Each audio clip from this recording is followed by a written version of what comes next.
Thank you so much, Honorable, for taking our time to come to iRadio all the way from Northern Baragazan.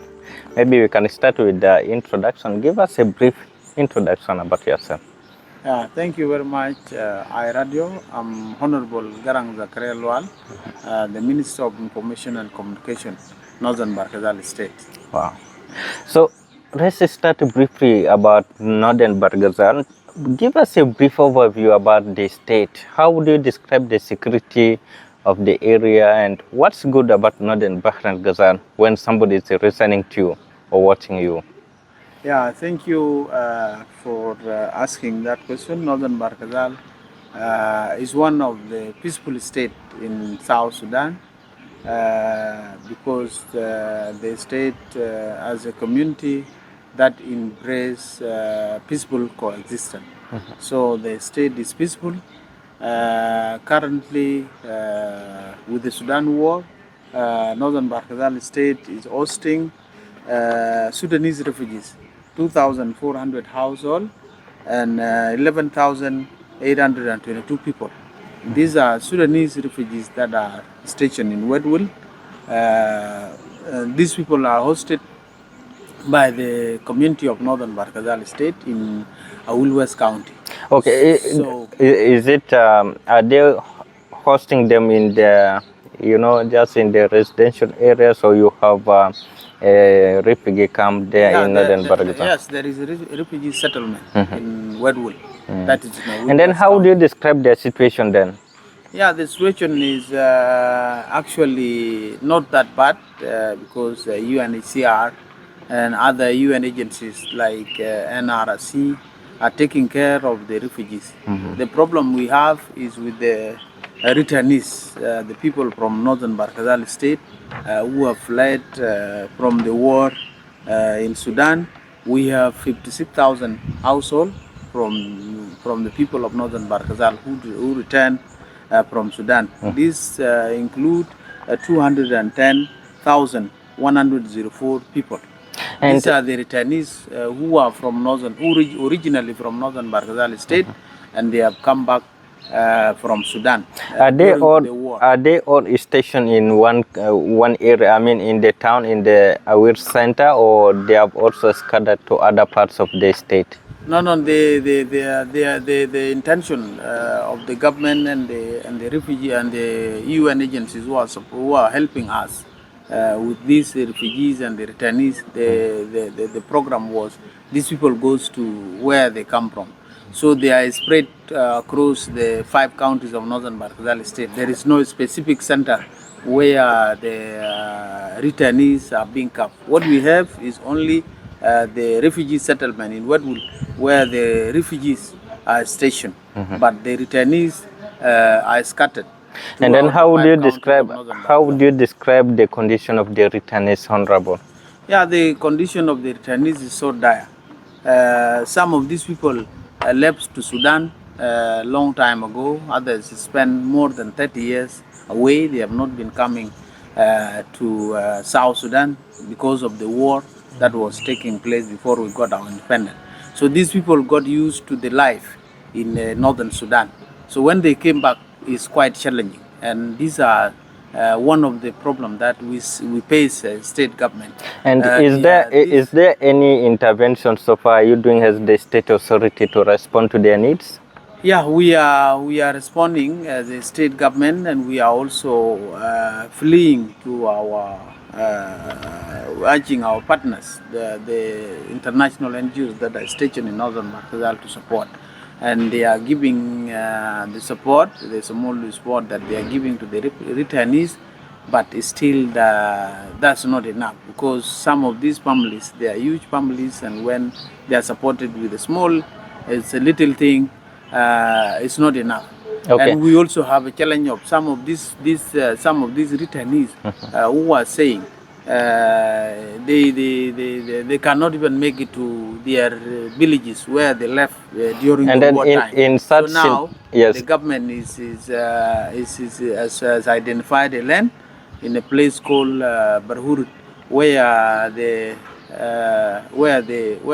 land will be demarcated, for them, for these So returnees. Who you, do not you mean want to go to their place. up to now you are yet to give them the land where they can stay? Yeah, yeah, the land is identified, and these returnees are moving in, and some of them has gone to their villages. They are staying at their families. Okay, apart And as a government, we are also asking the community to support some of these relatives who are coming from from Sudan. Sudan. Yeah.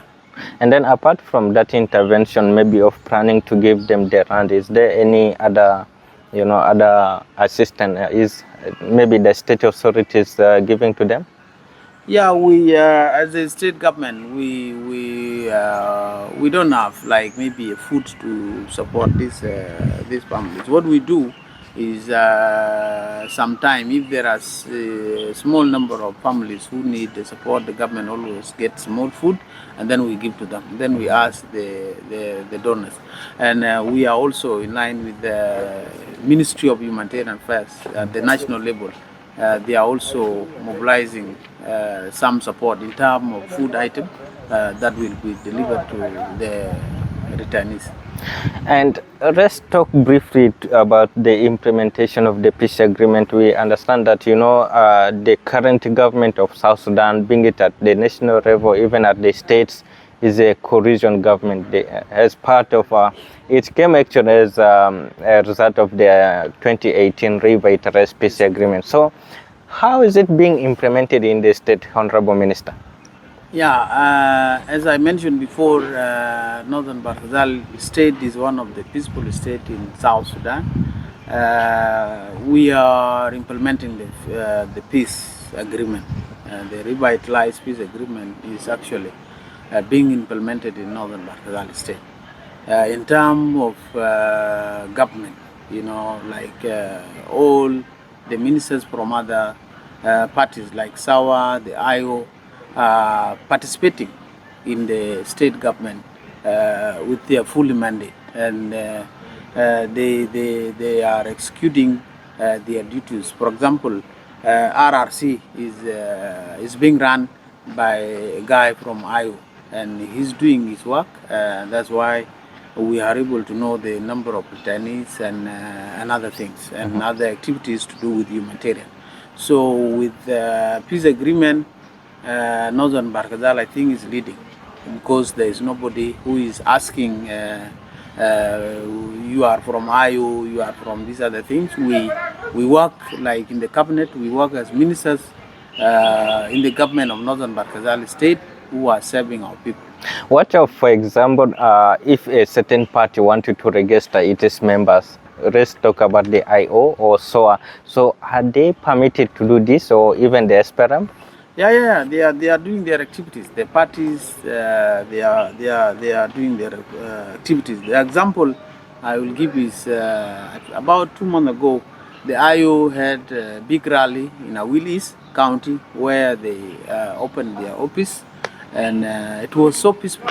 Was it attended by the SPRM? Yeah, the commissioner was there. The commissioner is SPLM, and the commissioner attended the function of opening the new office in Awil East County, and the people who were invited from other parties like SPLM, they came. Now, what's the position of the government of Northern Barghazal about the country is preparing for elections in December? Is the government of Northern Barghazal, preparing also? What's your take on this?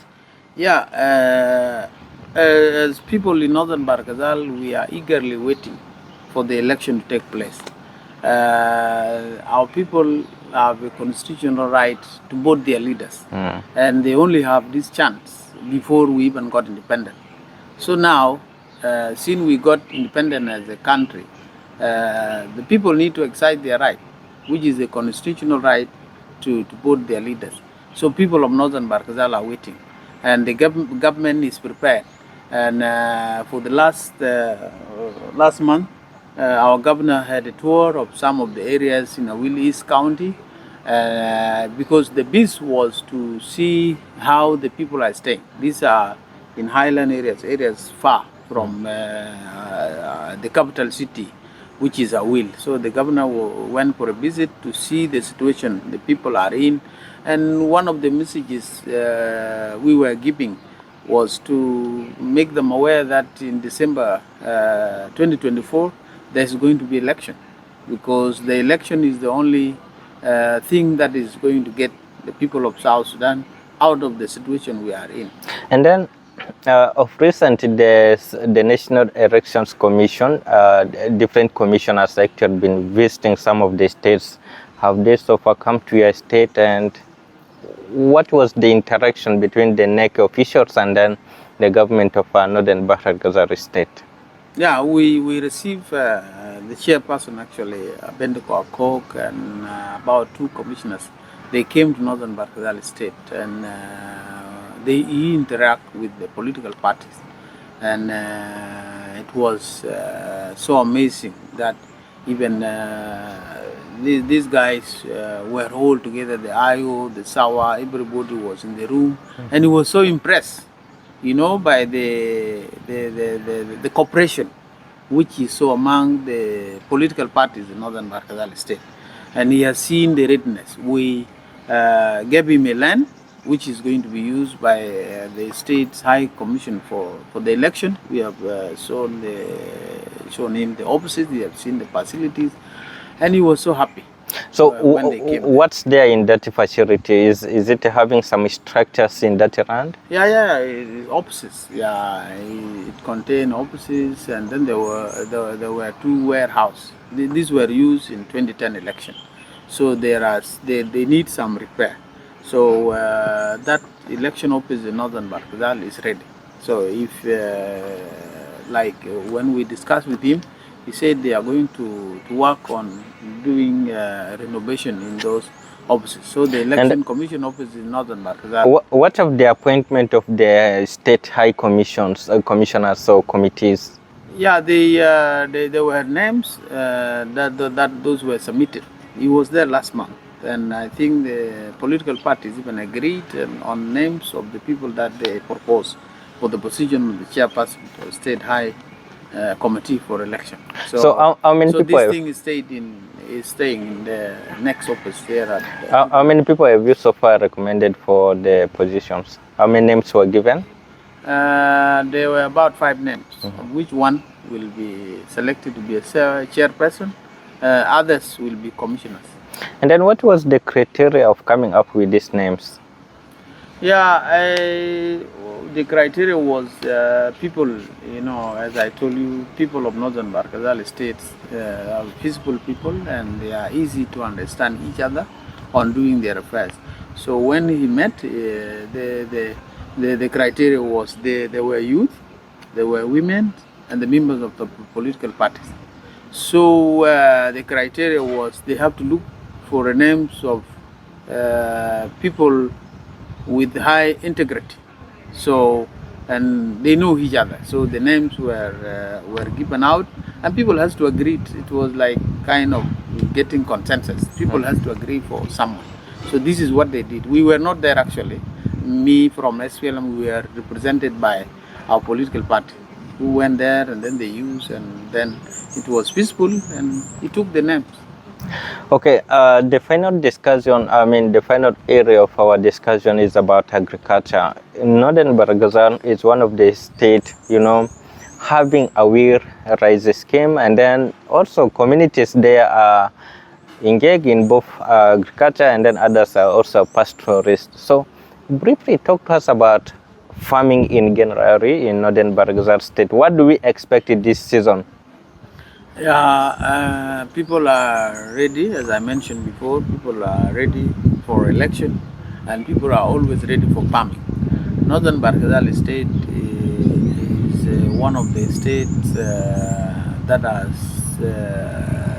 vast areas for farming, different type of crops.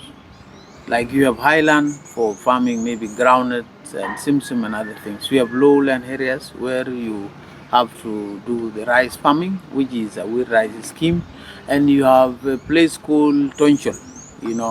It is a scheme which is not developed, Last month, there was a team from Bank of Agriculture of South Sudan. They went to a will with Gerald Pierre, who is the the deputy chair of the board of directors for Agriculture Bank of South Sudan. They came as a team. What they went to was to see if there are some areas, farms, which are ready for tractor plowing. So, and then to see if there will be means to support the farmers. I personally went to them up to Tonchel, which is supposed to be a Durai scheme, but it is not yet developed. We found the land is ready, and then the challenges were the access road to the area is not there. There is no road.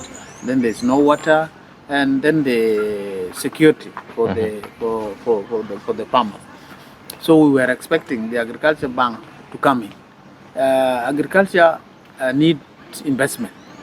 We cannot be able to produce our food if we do not put in money. And then how is it being practiced now in the state? Now people are doing this individual farming with the hoe, even others with Maloda. This is still practice, which is not enough. And then the problem now is because of the climate change. It's one of the factors which is affecting the food production now. Because up to now, we still not started the farming. It came, there was rain, and then now it stopped. People has to wait for rain to come, and we don't know when. So this is the problem that is facing our farmers now. But they are ready to do the agriculture so that they can produce their own food. And then is this farming that are being practiced in northern Baragazan, is it more of subsistence farming, or it's more of a commercial farming? There is a small percentage of people who are doing commercial farming, but the big number is for subsistence. Yeah, like most of it, like in rice scheme, as I mentioned before, people have challenges of tractors now. The tractors that were brought in by the president, most of them got spoiled because we had problem of technical know-how was one of the big problem, and most of these tractors got spoiled. So rice scheme now, farmers, they are willing to do the farming, but there are no machine, there are no tool for like tractors to do the plowing. So this is why people are going back to subsistence, because you don't have machineries to do commercial farming. Now, what's the budget of the state towards agriculture? The budget of the state towards agriculture, much of our budget is funded from the national government. Much of it is funded from the national government, and a small amount money come from the local revenue collection in the state. What I can remember from the budget of the state is about 15%, which is going to agriculture, because much of it always goes to the salaries. And then 15%, what's the total budget of the state? The total budget of the state is about 16 billion. Of which 15 is going towards agriculture. Yeah, 15%. Thank you so much, Honorable. Do you have anything else maybe you want to put across that I didn't ask you for? Yeah, there's nothing much that I want to put across. What I would like to say is to thank iRadio for being able to pass information to our people. iRadio is one of the radios that is being listened to in northern Barkazal state, although it doesn't cover the whole area. We as a government, and me particularly as a Minister of Information, I'm thankful for services that the iRadio is providing to the people of northern Barkazal state. Thank you so much. I appreciate your time. You're welcome. Thank you. Thank you. Yeah.